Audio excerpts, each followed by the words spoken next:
LeBron James at Rich Paul, sinet up si Bron James para mabigo sa NBA?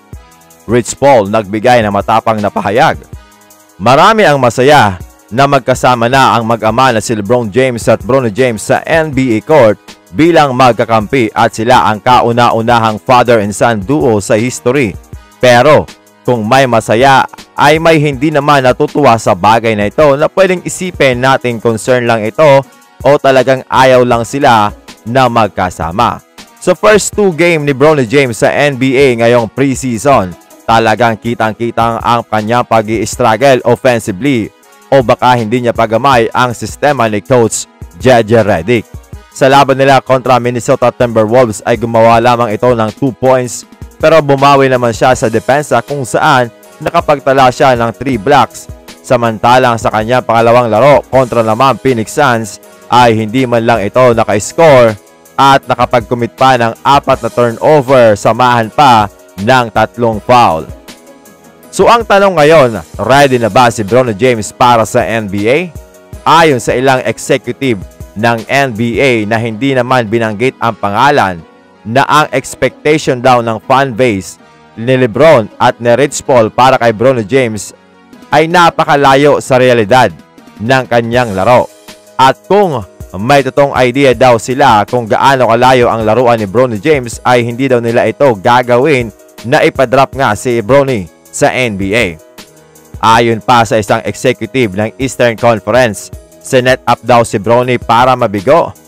Dagdag pa ng isang executive sa West, dapat daw ay nanatili muna si Bron James sa college. Sa normal daw na mundo ay magiging dissenting player naman si Bron James sa college sa loob ng 4 na taon. Ang umabot daw si Bronny ng ganito kalayo ay talagang hindi ka panipaniwala. Dahil kung titingnan daw natin mga amigo ang resume ni Bronny, analytically ay hindi daw talaga ito makakapasok sa NBA basta wag lang daw isasama ang pangalan ni LeBron. Meaning kung hindi daw siya anak ni LeBron ay hindi nga ito maidadrop sa NBA kung pagbabatayan lamang ang kanyang basketball skills. Ano ang masasabi niyo mga amigo sa mga komentong ito ng ilang executive from East at West? Hindi ba talaga karapat-dapat si Bronny na makapasok sa NBA kung hindi siya anak ni LeBron? Ayon sa report ni Jovan Buha, expected na maglalaro si Bronny sa Lakers G-League team at sinabi naman ng dating Lakers Hall of Famer na si Magic Johnson na kung siya daw si Bronny ay sasabihan niya ang kanyang ama na paglaruin muna siya sa G-League para ma-develop ang kanyang skills. Matapang ang sagot ni Rich Paul at pinuri niya pa si Bron James. Ayon kay Paul, kaya daw i-handle ni Bronny ang pressure at walang downside sa kanyang desisyon na dumiretso sa pagiging pro sa NBA. Dagdag pa ni Rich Paul, tunay nakahanga-hanga para sa kanya si Bronny dahil pinili nitong dumaan sa ganitong proseso na pwede naman daw na hindi niya ilagay ang kanyang sarili sa ganito. Meaning, alam daw talaga ni Bronny ang pressure. May banat din siya sa mga critic na hinuhusgahan si Bronny ng isang mata sa kanya habang ang isang mata naman ay na kay LeBron at nagbibigay ng mga komento, mabuti man o masama, na talagang ibang level daw mga amigo. Walang ibang time at ito daw ang tamang time para kay Bron James na maging pro. Well, ano ang masasabi niyo dyan sa mga sinabi ni Rich Paul?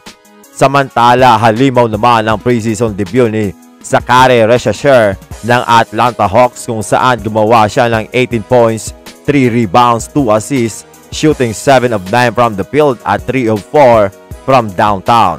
Kitang-kita na komportable agad si Richacher sa kanyang debut.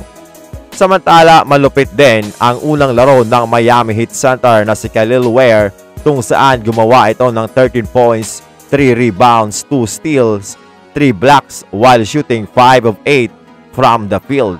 So ano ang masasabi niyo mga amigo sa ating video for today?